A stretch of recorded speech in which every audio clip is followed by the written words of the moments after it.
Alors bonsoir tout le monde et nous sommes de retour cette fois-ci avec les halachot de Pesach She'avoalenu Bezrat Hashem Besha'a Tova. On n'est pas loin de Pesach, on est à peu près à 2 semaines et demie et c'est beaucoup de travail et bevadaï que les halachot sont compliquées et il faut faire attention, il faut très faire attention même.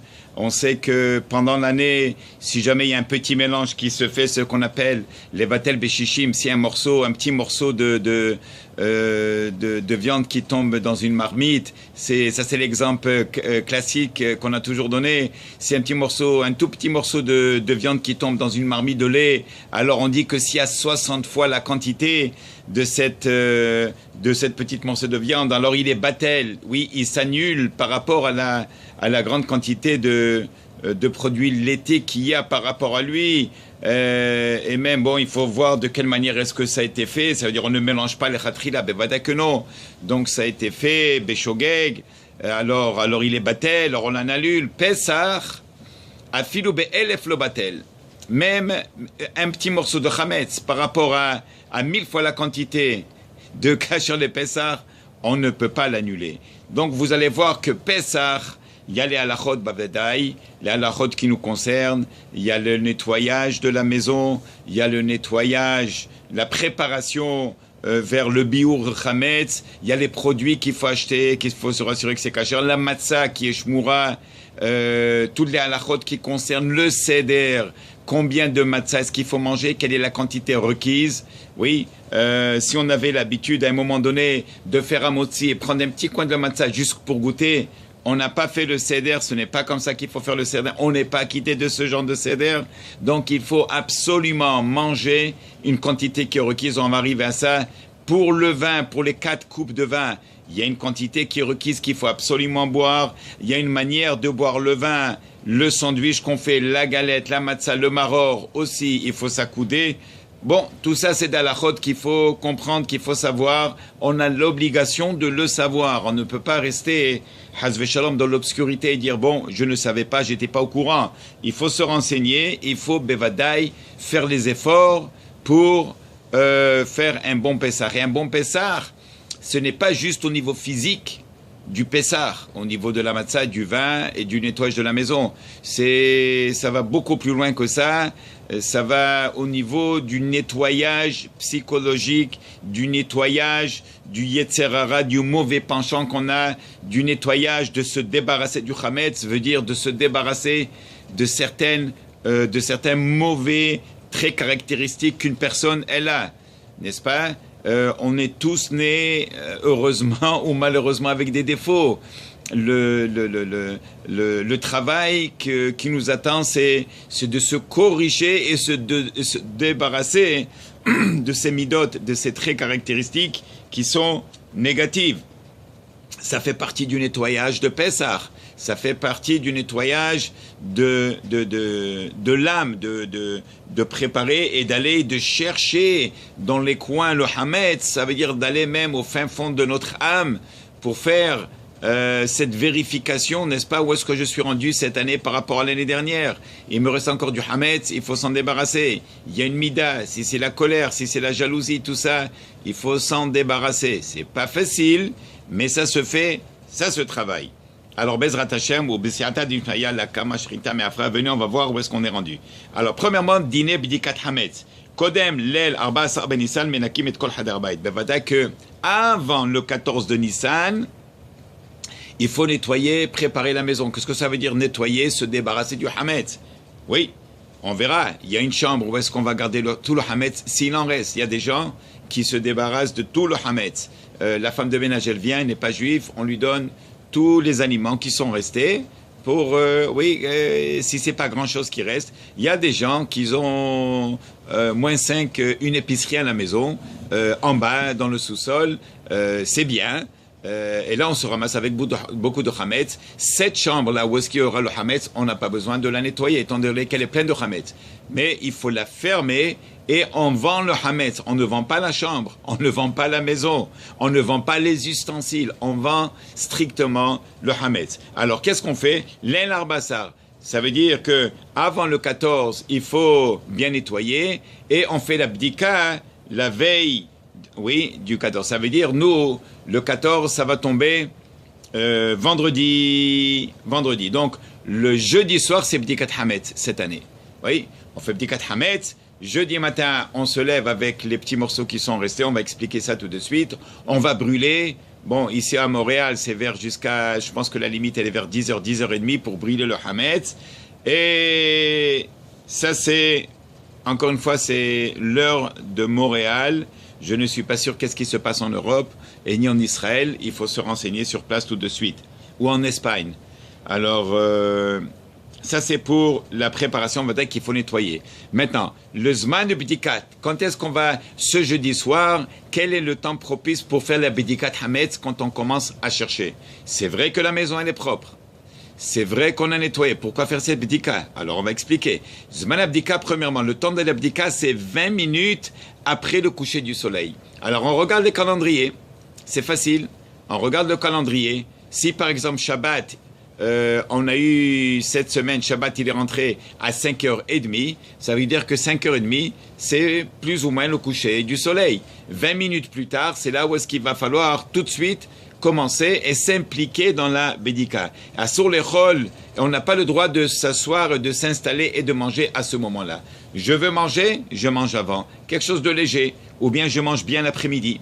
Mais pas tard, juste avant l'abdikat hametz. Si j'étais occupé toute la journée et puis que je n'ai pas mangé, j'ai faim, c'est vrai. Alors, je peux prendre peut-être du riz, quelque chose qui est léger, maisonnote, un morceau de gâteau, je peux manger des fruits, mais se d'installer mamache et bien manger un souper avec une coupe de vin, c'est interdit, c'est parce qu'on a une mitzvah devant nous. Et ça, c'est la règle à chaque fois qu'il y a une mitzvah.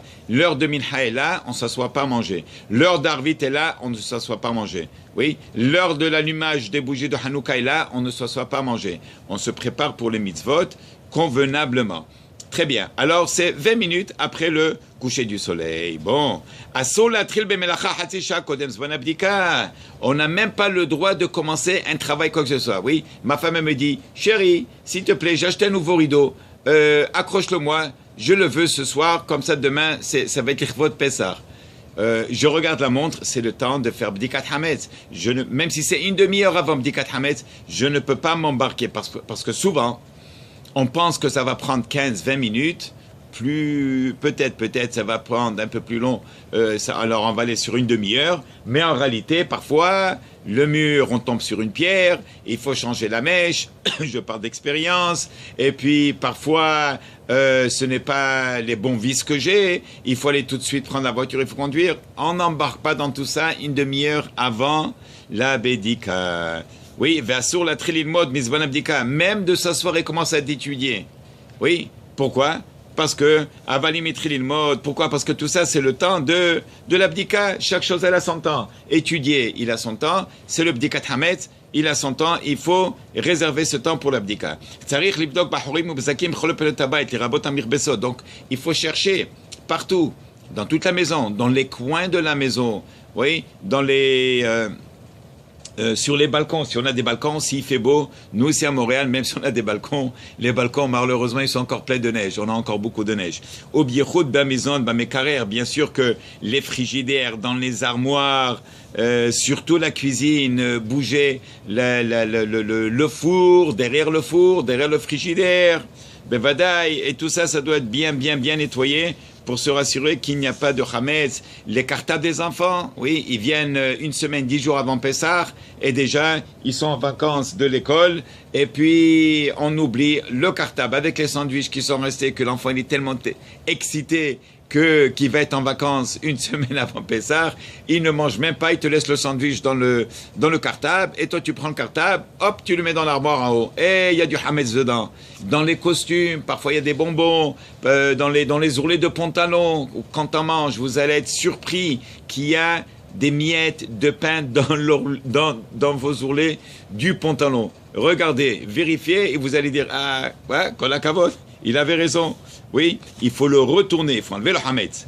Bon, une voiture, quelqu'un il a une voiture, quelqu'un il a un bateau, psahto, quelqu'un il a un avion, psahto, il doit nettoyer. Oui, même s'il ne va pas utiliser la voiture. Pourquoi? Parce qu'on a cette halakha, oui, que quoi? Qu'elle dit, velo elecha hametz. Un hametz ne peut pas t'appartenir. Ah, si j'ai du hametz dans la voiture, oui, et puis je ne l'ai pas inclus dans ma vente de hametz, c'est un problème.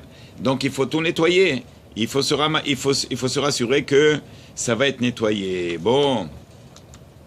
Maintenant, si c'est difficile pour lui, par exemple, j'ai une maison avec 10 chambres. Bon, c'est difficile. Pourquoi est-ce que je vais être seul? J'ai les enfants, j'ai des invités peut-être qui sont venus pour Pessah. Ils sont déjà arrivés 2-3 jours avant Pessah. Très bien. Alors, ils peuvent participer dans la bidika. Oui. Alors, ils restent avec le balabait, avec le propriétaire, et ils vont écouter la brecha qu'on fait avant B'dikat Hametz, et du moment où on finit la beracha, eh bien, chacun peut prendre, un prend le haut, 2-3 chambres, l'autre prend 2 chambres, l'autre prend la cuisine avec l'entrée, salon, salle à manger, et ainsi de suite, et on partage la tâche pour que ça aille un peu plus vite. Bon, maintenant, comment est-ce qu'on fait cette bédika? La bédika doit être faite avec des petits morceaux de pain. Combien de morceaux de pain? On prend 10 morceaux de pain. Les morceaux de pain doivent être vraiment petits. On ne prend pas des gros morceaux de pain. Des gros morceaux de pain qui dépassent la mesure de 29 grammes, c'est très problématique. Il faut prendre des petits morceaux de pain. Par exemple, si on a de la pita c'est plus facile de l'envelopper dans les... Par exemple, on prend un mouchoir, on prend un Kleenex, on le met dedans, ou bien un morceau de journal. Le plus facile, c'est un Kleenex comme ça. On prend un tout petit morceau de pain, mais vraiment petit. La grandeur quoi d'une petite pièce d'un 10 sous. On la met dedans, on ferme bien, n'est-ce pas? Donc la pita, elle ne va pas... elles ne feront pas des miettes. Et on forme comme ça 10 petits rouleaux, 10 petits morceaux. Et avec ces 10 petits morceaux, qu'est-ce qu'on fait? On passe un petit peu partout. Si dans le premier étage, j'ai 3 chambres, alors je mets peut-être dans 2 chambres. Et le plus important, c'est de se rassurer qu'un petit peu partout, pas dans chaque chambre. Si j'ai 10 chambres, et à part ça, j'ai le salon, salle à manger, il y a les salles de bain. Les salles de bain, on ne met pas dedans, on ne rentre pas dans la salle de bain. Dans les garages, oui, alors donc, c'est grand. Mais si j'ai que 10 morceaux, alors on met un petit peu partout. Et après, qu'on les a posés partout, on a avec nous une bougie, avant de faire le bdika, on prend une bougie. Oui, on va arriver à la halakha, comment vérifier avec la bougie. Donc, il faut avoir ces 10 petits morceaux et on va les éparpiller partout. Maintenant, s'il y a un morceau qui nous manque, ça arrive. Oui, si par exemple ma fille, elle me dit, papa, je veux t'aider, laisse-moi, moi je vais cacher les morceaux. Elle a tellement bien caché qu'on ne trouve plus les morceaux. Si on ne trouve pas un morceau, alors on va le prendre en considération quand on va faire le bitoul. Qu'est-ce que c'est bitoul? C'est l'annulation du hametz, annuler le hametz. Oui, alors on peut compter sur ce bitoul hametz qu'on va faire l'annulation sur le morceau qu'on n'a pas trouvé. C'est pour ça qu'il est important de faire des petits morceaux. Bon, maintenant, qu'est-ce qu'on a à part des 10 morceaux? À part les 10 morceaux, on a un petit couteau en plastique, n'est-ce pas? Parfois, on trouve une chewing-gum, oui, une gomme qui est collée quelque part. Ah, et pourtant, on a nettoyé, on a passé le chiffon, on a aspiré. Ouais, mais voilà, ça arrive. On n'a pas vu, on n'a pas fait attention, il y a un truc qui est collé. On gratte avec un petit morceau avec un petit couteau en plastique. Et il nous faut une bougie. On ne peut pas prendre, par exemple, la grosse bougie, par exemple, de Havdalah. Elle est tressée. Elle a 3, 4, parfois 6 mèches. Non, on ne prend pas. On prend une bougie simple. Une seule en une. Maintenant, si on n'a pas de bougie, est-ce qu'on peut utiliser une lampe de poche? Oui, on peut. Alors, on allume. Oui, de nos jours, il y a des lampes de poche qui sont excellentes. Elles ont une lumière qui est vraiment... très condensée, et puis elle va juste où est-ce qu'on cherche. Alors on peut avec une lampe de poche, très bien, on peut faire. Et après ça,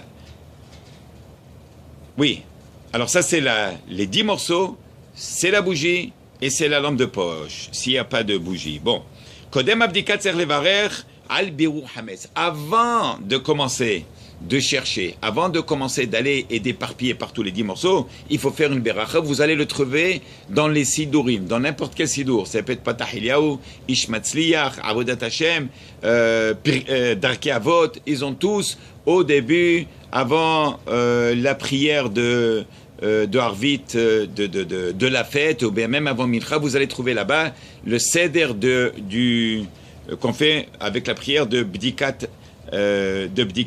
Alors, avant la Bdika, oui, al bi'ur hametz. Maintenant, on n'a pas le droit de parler. Oui, c'est comme si on fait Nitiat Yadayim, on veut passer pour faire la Muhammoudsi, on ne parle pas entre. Oui, alors, étant donné qu'on est pris dans une mitzvah, on ne parle pas. Sauf si on a besoin de dire des choses qui sont en relation avec la Bédika. Oui, sinon, il est interdit de dire quoi que ce soit. Oui, ça veut dire, genre, maintenant, moi, je fais l'abdika et j'ai avec moi quelques personnes et j'ai dit, tiens, est-ce que tu as entendu ce qui s'est passé? Tu as entendu les informations? Qui c'est qui a gagné le match de foot? Allô, je suis en train de faire bdika. Hamed, il est important de se concentrer et de faire ce qu'il faut faire convenablement. Bon, maintenant, si la personne, elle a plus qu'une maison. Par exemple, elle a la maison, elle a une caravane à l'extérieur, elle a un bateau, ou elle a un avion, elle a une deuxième maison au nord. Alors, comment faire? Alors, avec une beracha, il peut acquitter l'abdika de plusieurs endroits, même s'il y a une distance, n'est-ce pas? Très bien.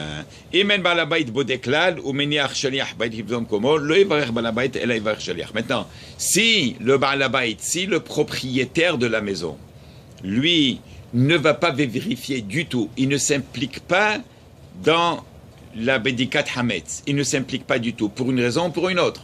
À savoir, peut-être qu'il n'est pas là, peut-être qu'il n'est pas en condition il n'est pas en état de santé pour descendre et pour faire et pour vérifier, pour se plier sur les genoux, aller sous les lits, entre les champs. Oui, il ne peut pas le faire. Alors, il est ce qu'on appelle Memané Shaliach. Il va appointer quelqu'un à sa place qui va faire la Bédika pour lui. Alors, dans ce cas-là, lui ne ferait pas la beracha. Qui c'est qui va faire la beracha? Le shaliach lui-même, il va faire la beracha. Celui qui va remplacer le balabait, celui qui va remplacer le propriétaire, celui qu'on a appointé, lui-même, il fera la beracha. Bon. Bate knisiot, bate midrashot, tzrichim bidika. Les synagogues, le kollel, le bet midrash, tout ça, il a besoin d'une bédika. Oui, alors imaginez, Bevadek, qu'on a besoin de bédika parce qu'on fait des smachot, Baruch Hashem, il y a des brit mila qu'on fait, il y a des bar mitzvah, il y a des mariages, quand quelqu'un monte à la Torah, et les enfants ils viennent avec leur sandwich le matin de bonne heure avec papa, donc ils leur amènent des petits goûters, il y a des biscuits partout, parfois ça s'écrase, parfois c'est sous les... Donc on a besoin de faire la bédika, oui, même si quelqu'un il va à l'hôtel par exemple, quelqu'un qui quitte Paris pour aller passer la fête au Panama, je suis à Montréal, je quitte, je nettoie toute ma maison. C'est pas parce que je suis pas à la maison que je nettoie pas, j'ai l'obligation de nettoyer, de me débarrasser de mon hametz. On ne ferme pas la maison avec le hametz et on s'en va et on dit tiens, moi j'ai vendu mon hametz. On a l'obligation, même si on s'en va, de nettoyer toute la maison comme si on était là. Ah, pourquoi? Parce qu'il faut se débarrasser de son hametz, le hametz. Et on va maintenant à l'hôtel. Oui. On arrive là-bas, par exemple, mercredi ou jeudi.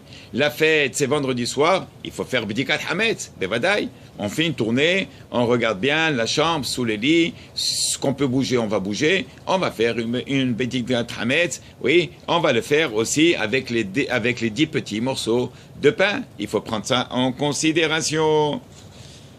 Maintenant, après la Bdika, il faut faire ce qu'on appelle il faut annuler le hametz. La bdika, c'est la vérification du hametz. Mais après qu'on a fait ça, une fois qu'on a ramassé les 10 morceaux et on a trouvé ce qu'on a trouvé, il faut faire le bitul hametz.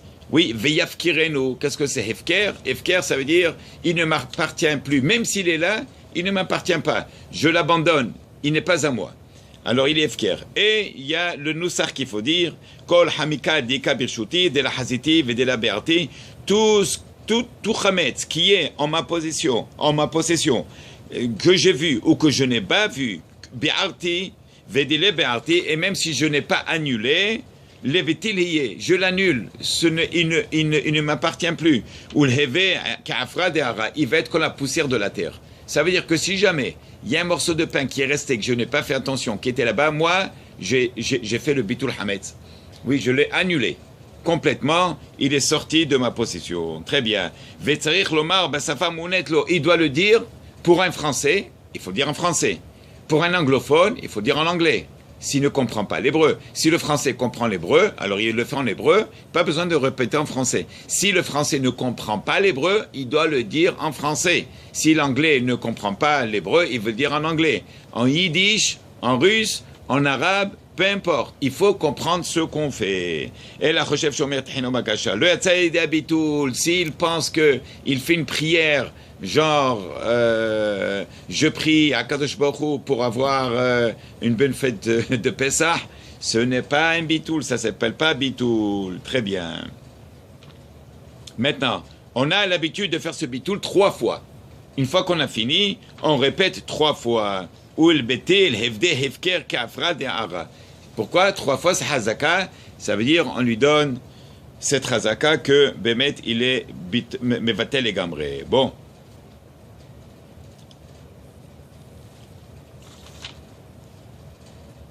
Si quelqu'un a fait l'abdikat Hametz le 13, oui, pendant le jour, par exemple, si nous, cette année, ça va être jeudi soir, l'abdikat Hametz. S'il a fait jeudi après-midi, jeudi matin, jeudi à 11h du matin, jeudi à midi, jeudi à 1h, 2h, 3h d'après-midi, ouais, ce n'est pas bon du tout. Il doit la refaire Belel Arbasar, la veille du 14 qui est jeudi soir, parce que le lendemain, c'est déjà le 14.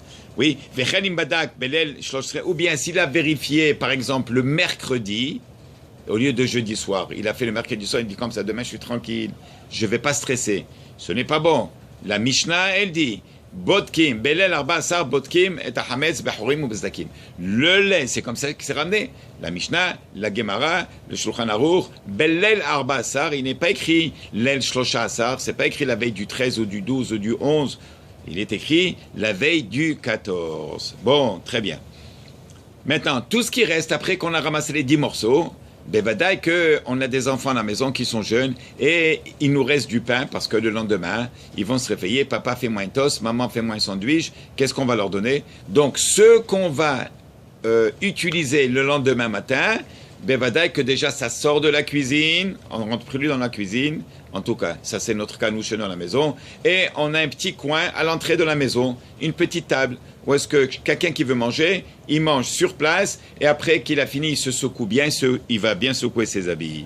Pourquoi? Parce qu'après, tout de suite, on va passer à ce qu'on appelle bi'ur hametz, pour brûler le hametz. Bon, même les femmes, afnashim mitzvot al mitzvat tashbitu, lachen imenaish bebeito, la femme, elle a aussi l'obligation d'annuler ce hametz, et de nettoyer le hametz, et se débarrasser du hametz. Une femme, elle est veuve. Qu'est-ce qu'on va dire? Non, toi tu es exempté? Non. Une femme qui est veuve, une femme qui est divorcée, qui vit seule, hein? Ou bien si la femme, elle a son mari, mais il n'est pas là, supposons qu'il est parti en voyage d'affaires d'urgence pour 3 jours, il va rentrer vendredi matin ou vendredi après-midi. Oui, mais l'abdika c'était hier. La femme, elle a l'obligation de faire l'abdika avec les 10 morceaux avec ses enfants et de faire la prière qui est une fois qu'on ramasse les 10. Et le lendemain matin, elle a l'obligation d'aller chez nous, par exemple, c'est dans la choule, on a un gros baril.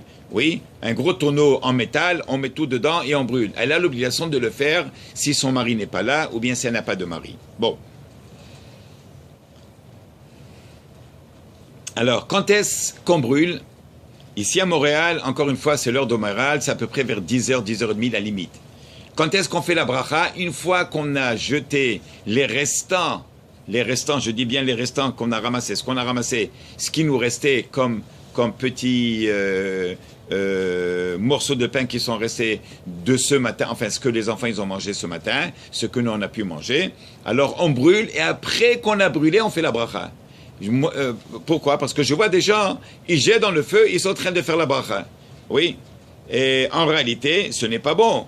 Pourquoi? C'est parce que il faut d'abord le brûler Et une fois qu'on l'a brûlé, on va faire la beracha dessus. Oui. Maintenant, une fois qu'on a fini de brûler, très important, qu'il faut bien brosser les dents une fois qu'on a fini de manger disons que la limite de manger, de consommer le hametz, c'était vers 10h30. Oui, alors tout de suite, on brosse les dents et la brosse à dents, on la jette. Aujourd'hui, les brosses à dents, c'est... Ouais, c'est pas un... It's not a big deal. Nous, on va ici à Dollarama, 2 brosses à dents pour $1. Oui, alors ce n'est pas cher. Et même si c'était cher, on n'a pas le choix.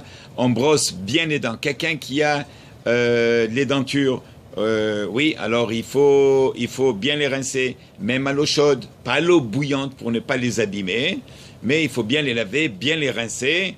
Et puis, bon, alors, et celui qui a encore ses dents à lui, alors il doit bien sûr brosser et passer le fil de soie et tout ce qu'il faut pour se rassurer qu'on n'a pas de hametz entre les dents. Bon. Maintenant, quand on a brûlé le hametz dans ce fameux tonneau qu'on a mis à notre disposition, il est important de savoir. Parfois, je vois des gens qui viennent et ils vident à la dernière minute le frigo. Ils viennent avec du pain. Par exemple, il reste un pain ou 2 pains en tranches tranchées. Des gens qui achètent, ils mettent dans le frigo. J'achète 4 pains. Bon, j'en ai consommé 2 ou 3, il me reste un au complet. Tu amènes le pain au complet et le jettes dans le feu. Ouais, mais ça va prendre du temps pour brûler. Non seulement il est entier, deuxièmement, il est congelé. Donc, il faut éviter de faire des choses pareilles. Qu'est-ce qu'on fait avec ça? On peut, premièrement, si c'est du pain et qu'il est mangeable encore, qu'il n'est pas abîmé, on le donne. Oui, si on a la femme de ménage qui est là, on peut lui donner. Il y a beaucoup de céréales qui restent. Le whisky, on peut lui donner. S'il y a des chocolats et des choses qu'on ne va pas se mettre maintenant à essayer de tout de suite et rapidement consommer parce que Pessah c'est dans une demi-heure. Non. Alors on donne, on prépare une caisse, on met tout dedans. Sinon, on jette à la poubelle. Oui, on sait quel jour de la semaine la poubelle, elle vient, elle ramasse. Alors, si elle ramasse le mercredi, il faut se rassurer que 2 jours déjà, on a pris tout ce qu'on veut se débarrasser, tout ce qu'on veut jeter, on le met à la poubelle. Et ne pas venir avec des gros morceaux de pain et des gâteaux pour essayer de le brûler dans le tonneau. Le tonneau, il a été fait juste pour ceux qu'on a pu trouver et ceux qui nous restent du petit déjeuner le matin. Bon. Alors la même chose, on ne commence pas on n'embarque pas dans un travail qu'on a à faire avant de brûler le hametz. Encore une fois, ce temps, il est réservé pour vraiment, bichlal, le vendredi matin, je dirais qu'il est réservé pour tout ce qui a à faire les préparations, mamage du biur hametz jusqu'à l'entrée de Pessah. Je ne pense pas que c'est le moment d'aller au travail, sauf si on n'a vraiment pas le choix. Oui, quelqu'un qui n'a pas de quoi manger, il est obligé de travailler, il va aller travailler, miskin. Mais sinon, si on peut se permettre, alors vraiment, c'est une journée qui est dédiée à toute la préparation du biur hametz. D'hier soir, le matin, il faut le brûler. Bevadak, on fait la prière avec le minyan et on fait l'étude. Et après ça, on s'occupe du petit déjeuner avec les enfants. On se rassure que le hametz n'est pas parti ailleurs. Et on se rassure que le hametz, il va être brûlé. Et après, on rentre et on s'occupe à la maison, un bon coup de main avec nos femmes. Il faut aider à la maison. Les Tanaïm Kedoshim dans la Gemara, ils disent, les plus grands Tanaïm Kedoshim, ils étaient tous occupés à donner un coup de main à leurs femmes. Il y a un qui allait chercher le bois pour brûler, pour chauffer la maison. Il y a un qui préparait de l'eau parce qu'il fallait chauffer de l'eau. Il y a un qui préparait les légumes, il les coupait fin pour sa femme. Il y a un qui préparait la viande pour sa femme. Oui, Baruch Hashem, de nos jours, on n'a pas... Le Shulchan Aruch, il est plein de halachot, de hag'alat kelim. Il faut prendre des ustensiles qu'on a utilisés toute l'année. On va les utiliser pour Pessah. Il faut les tremper dans le bois. On n'a plus ça parce que de nos jours, tout est... les batteries de cuisine, elles sont pas chères. Je ne pense pas que de nos jours, il y a encore tellement de personnes qui vont utiliser les mêmes ustensiles de l'année pour Pessah. Donc tout ça déjà, on est épargné de tout ça. On ramasse les affaires, on ferme dans l'armoire, on sort de l'armoire les affaires de Pessah et on prépare la table. Il faut s'impliquer, il faut donner un coup de main à la femme, il faut être à la maison, s'il y a encore des choses à faire, s'il faut dresser la table, une belle nappe, il faut de Pessah. Oui, se rassurer que les assiettes, des belles assiettes on met, les beaux verres, les belles coupes de vin, on va arriver pour la préparation de la table. En tout cas, pour le moment, on est encore toujours ici avec les préparations jusqu'au bitoul. Très bien. Maintenant, toute personne qui garde chez lui du hametz et qui n'a pas fait la vente de hametz, il transgresse une mitzvah qui est tashbitu seor mi batechem et aussi à l'otansé sur un commandement négatif lo yira'e lecha hametz.